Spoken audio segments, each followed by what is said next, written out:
Selamat pagi pemirsa, seputar info kembali hadir di sela-sela aktivitas Anda bersama saya Vita Aulina yang akan memberikan berita terbaru dan teraktual 6 Maret 2024. Pemirsa, SMK Al-Falah Moga merupakan SMK yang berada di Provinsi Jawa Tengah dan salah satu jurusan yang dimiliki adalah jurusan Tata Busana.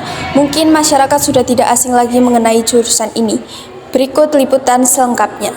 Untuk informasi lebih jelasnya seputar jurusan Tata Busana di SMK Al-Falah Moga ini, sekarang sudah ada bersama saya Ibu Tika. Selamat pagi Bu Tika. Selamat pagi Zakia. Ada yang bisa Ibu bantu? Sebelumnya perkenalkan, nama saya Zakiatul Halia. Di sini saya akan sedikit mewawancarai Ibu berkaitan tentang jurusan Tata Busana di SMK Al-Falah Moga ini. Apa sih Bu yang harus dipelajari di jurusan Tata Busana ini?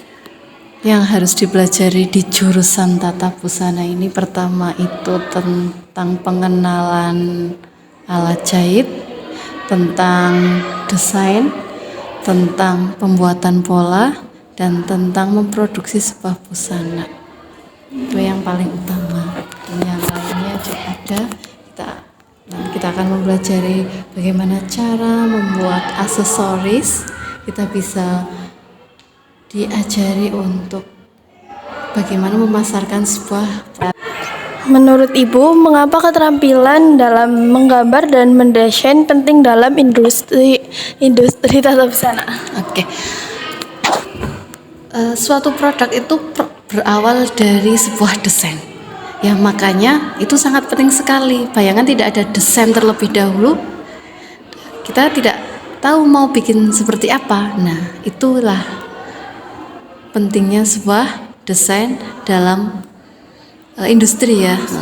Pasti itu yang nomor satu, itu harus ada sebuah desain.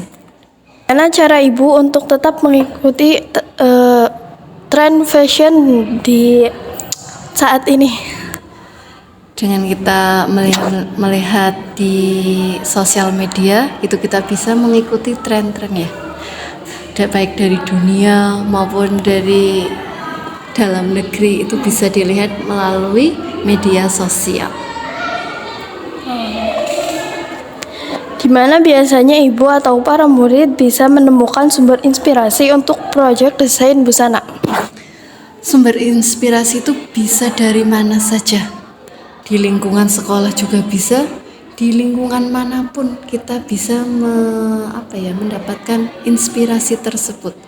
Karena di dalam sebuah pembuatan desain itu kita diajarkan untuk bagaimana cara mencari inspirasi sebuah desain. Inspirasi sebuah desain yang diambil dari apa yang kita rasakan, apa yang kita lihat. Seperti itu.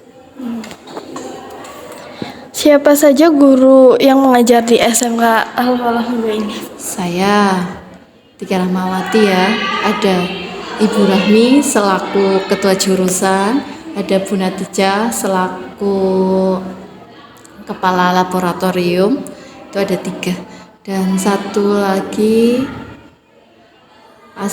asisten itu Mas Hasbi. Ada 4 berarti ya.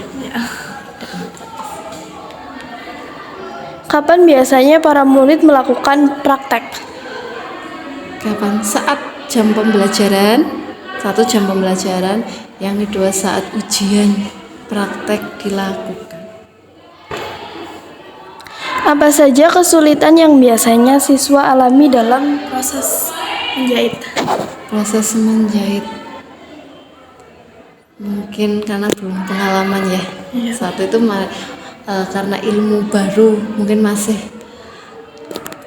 ada yang merasa kalau apabila deder itu jahitannya tidak lurus. Aduh, anak-anak sudah merasa tapi semakin kesini ya, insya Allah anak-anak semakin sudah terbiasa bahwasanya mendedel itu untuk kita lebih baik lagi di jahitannya, lebih halus lagi di jahitan. Apa tantangan terbesar dalam mengajar busana kepada para siswa? Tantangannya seperti ini. Di dalam satu kelas itu kan terdiri dari anak yang ada yang mukim di pesantren sama anak yang tidak mukim di pesantrennya. Itu yang kasihan yang anak mukim di pesantren. Kalau mungkin di pesantrennya sudah capek ya, sampai jam berapa ya, mungkin sampai habis isya, terus kembali lagi sekolah di sini. Sepertinya kadang mereka ngantuk, kadang tugas-tugasnya juga kadang telat ya, mungkin dikarenakan itu Vok 2 ya yang harus dijalani, ada 2. Kapan biasanya jurusan ini mengikuti event atau lomba mengenai pelanggan busana atau pameran? Kemarin ikut pas waktu ada LKS lah, lomba kompetisi siswa, ada yang ikut atas nama Aflaha, Mbak Aflaha kelas 12 DPP. Itu kemarin ikut dan mendapat juara 3. Di situ juga kita membuka pameran. Nah, pameran tentang ekoprint yang diciptakan oleh anak-anak kelas 11 DPP 1 dan DPP 2. Terima kasih Bu atas waktu yang telah Ibu berikan. Semoga apa yang Ibu katakan dapat bermanfaat bagi kita semua. Terima kasih. Baik, saya Zakiatul Haliyah pamit undur diri kembali ke studio. Baik, demikian yang saya laporkan saat ini. Saya dan segenap kru pamit undur diri. Terima kasih, selamat pagi dan sampai jumpa kembali.